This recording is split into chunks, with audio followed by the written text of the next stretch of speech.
നമുക്ക് CPIM-ന്റെ മുൻ ജില്ലാ സെക്രട്ടറി ശ്രീ ഗഗാറിനിലേക്ക് പോകാം. ശ്രീ പി ഗഗാറിൻ, വയനാട് ജില്ലയിൽ കോൺഗ്രസിനുള്ളിൽ സംഭവിച്ചുകൊണ്ടിരിക്കുന്നത് ഇന്നോ ഇന്നലെയോ തുടങ്ങിയതല്ല. ജീവൻ എടുക്കുകയാണ് ഗ്രൂപ്പ് പോര്. ഒരു മനുഷ്യന്റെ കൂടി ജീവൻ നഷ്ടപ്പെട്ട് നിൽക്കുമ്പോൾ എന്താണ് കോൺഗ്രസ് നേതൃത്വത്തിന് ഇതിൽ മറുപടി പറയാൻ കഴിയുക? ശ്രീ ഗഗാറിൻ. കോൺഗ്രസിന്റെ നേതൃത്വം ഇപ്പൊ നിരവധി ആളുകൾ ഇതുപോലത്തെ അനുഭവം വയനാട്ടിലുണ്ടായല്ലോ. ആദ്യം മാനന്തവാടിയിൽ കോൺഗ്രസിന്റെ ഒരു നേതാവ് സ്വന്തം പാർട്ടി ഓഫീസിൽ ആത്മഹത്യ ചെയ്തു. അതിനുശേഷം നമുക്കറിയാം, കത്തെഴുതി വെച്ച് MLA അടക്കം പേരെഴുതി വെച്ചിട്ട് ഒരു കോൺഗ്രസിന്റെ ജില്ലാ ട്രഷറർ മകനും ആത്മഹത്യ ചെയ്തു. ഇവിടെ അടുത്തത് കേസാണ് ഇപ്പോൾ ഇത് വന്നത്. ഇത് കൂടാതെ പുൽപ്പള്ളിയിൽ ഒരു കർഷകൻ ബാങ്കിലെ ലോൺ അയാളുടെ പേരിൽ വെട്ടിപ്പ് നടത്തിയെന്ന് ഒരു കർഷകൻ ആത്മഹത്യ ചെയ്തു. ഇപ്പോ വന്നിട്ടുള്ള സംഭവം എന്ന് പറയുന്നത് ഒരാളെ വെറുതെ ജയിലിലേക്ക് അയക്കുകയാണ്. അയാളെ ജയിലിൽ അയക്കാൻ വേണ്ടി അയാളുടെ വീട്ടിൽ തന്നെ കൊണ്ടുപോയിട്ട് മദ്യവും അതുപോലെ സ്ഫോടക വസ്തുക്കളും എല്ലാം കൊണ്ടുപോയി വെക്കുകയാണ്. അതെല്ലാം ഒരു പാർട്ടിക്കകത്തുള്ള വിഷയങ്ങളുടെ ഭാഗമായിട്ടാണ് ഇതെല്ലാം സംഭവിക്കുന്നത്. അതിൽ ഇതിനൊന്നും ഒരു ഉത്തരവാദിത്തം പറയാൻ അതിന്റെ നേതൃത്വത്തിനൊട്ട് കഴിയുന്നുമില്ല. ശ്രീ ഗഗാറിൻ, ഇപ്പോൾ താങ്കൾക്ക് അറിയാമല്ലോ, ജോസ് നെല്ലിടത്തെ ആരോപണ വിധേയനാക്കി നിർത്തുന്നത് നമ്മൾ കണ്ടു. ജോസ് നെല്ലിടത്തെ പ്രാദേശിക നേതാക്കൾ അല്ലെങ്കിൽ ഒന്നോ രണ്ടോ നേതാക്കൾ എന്നുള്ളതല്ല, ആ DCC ഒന്നാകെ ഇത് അറിയുന്നുണ്ട്. KPCCക്ക് ഇതിൽ ഇടപെടാമല്ലോ. ഇവരൊക്കെ പിന്നെ ഇനി എപ്പോൾ ഇടപെടാനായി കാത്തിരിക്കുകയാണ് ശ്രീ ഗഗാറിൻ?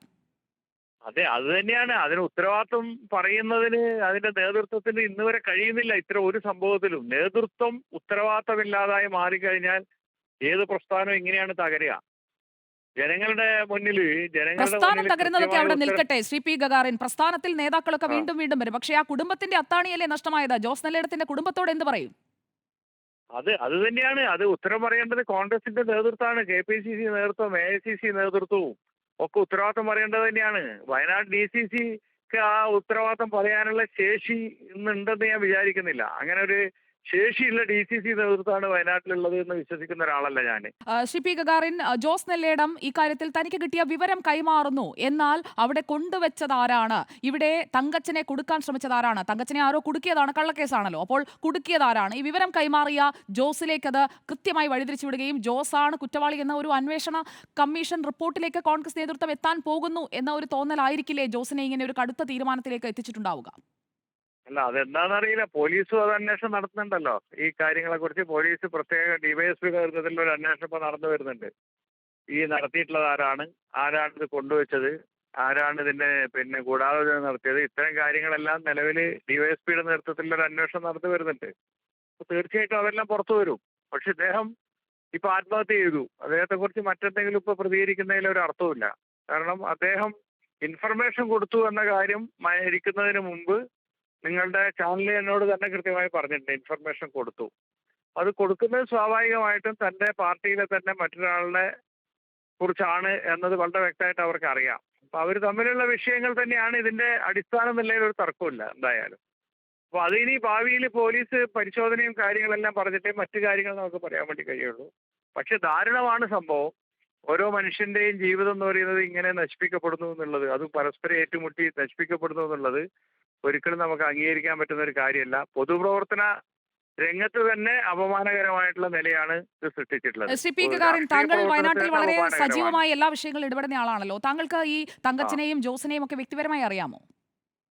അവരെ അറിയാം, നമ്മളെല്ലാം കാണുന്നല്ലേ. പഞ്ചായത്ത് മെമ്പർ എന്നുള്ളതൊക്കെ നമ്മൾ കണ്ടിട്ടുണ്ട്, സംസാരിച്ചിട്ടുണ്ട്. പക്ഷെ വളരെ അടുത്ത ബന്ധം നമുക്ക് അങ്ങനെയില്ല. അവരുമായിട്ട് വലിയ അടുത്ത ബന്ധം, വ്യക്തിബന്ധം ഇല്ല. രണ്ടുപേരും രണ്ട് ഗ്രൂപ്പാണെന്നുള്ളത് താങ്കൾക്ക് അറിയാമല്ലോ അല്ലെ? അതൊന്നും നമുക്കറിയില്ല. കോൺഗ്രസിൽ ആരൊക്കെ ഏതൊക്കെ ഗ്രൂപ്പാന്ന് നമുക്ക് എങ്ങനെ അറിയാനാ? അതും അവർ ശരിയാണ്. കാണുമ്പോ എല്ലാരും കോൺഗ്രസ്, എല്ലാരും കതറിടുന്നു, എല്ലാവരും ഈ ചിരിക്കുന്നു, കാണുമ്പോൾ കൈവക്കുന്നു എന്നല്ലാതെ ഇന്നിപ്പോൾ വയനാട് MP അവരുടെ അവിടേക്ക് വരുന്നുണ്ട്. ഗ്രൂപ്പുകളുടെ വയനാട് MP യുടെ സന്ദർശനം ഇന്നാണ്. ഈ വിഷയത്തിൽ നേരത്തെ നമ്മൾ വിജയന്റെ കാര്യത്തിൽ വയനാട് സംഭവിച്ചത് എംപിയുടെ എന്താണെന്ന് കണ്ടതാണ്. വയനാട് MPയുടെ സന്ദർശന ദിവസം തന്നെ അവർക്കതൊന്നും ഒരു വിഷയമല്ല. അതാണ് അതിന്റെ പ്രത്യേകത. കാരണം ഇതൊന്നും അവരുടെ അജണ്ടയിൽ വരുന്നതല്ല, ഇത് അവർക്കൊരു പ്രശ്നമല്ല.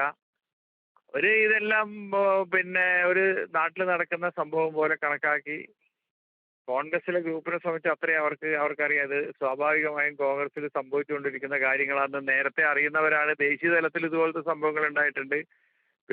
യൂത്ത് കോൺഗ്രസിന്റെ നേതാവിനെ ചുട്ടുകൊന്ന പാർട്ടിയാണത്. തന്തൂരി അടുപ്പിലിട്ട്. അപ്പൊ അതൊക്കെ അവർക്കറിയാം. ഡൽഹിയിൽ അത്രയും സംഭവിച്ച കാര്യങ്ങളൊക്കെ അവർക്കറിയാലോ. അപ്പൊ അതുകൊണ്ട് പക്ഷേ ഇത് അവർക്ക് നമ്മുടെ അതൊന്നും നാട്ടിൽ വലിയ നടക്കുമ്പോൾ നമ്മൾക്ക് പ്രശ്നമായിരിക്കില്ല. അങ്ങനെ നോക്കി നിൽക്കാൻ കഴിയില്ലല്ലോ ശ്രീ പി ഗഗാറിൻ, ഇത് കേരളമല്ല. നമുക്ക് കഴിയില്ല, നമുക്കൊരിക്കലും കഴിയില്ല. നമ്മളിതിനെ അംഗീകരിക്കുന്നില്ല. നമ്മൾ ഇതിന്റെ ഇത്തരത്തിലുള്ള സംഭവങ്ങൾ ആവർത്തിക്കാതിരിക്കാനുള്ള ജാഗ്രത പൊതുസമൂഹത്തിന് ഉണ്ടാവണം എന്നുള്ളത് തന്നെയാണ് നമ്മളുള്ളത്.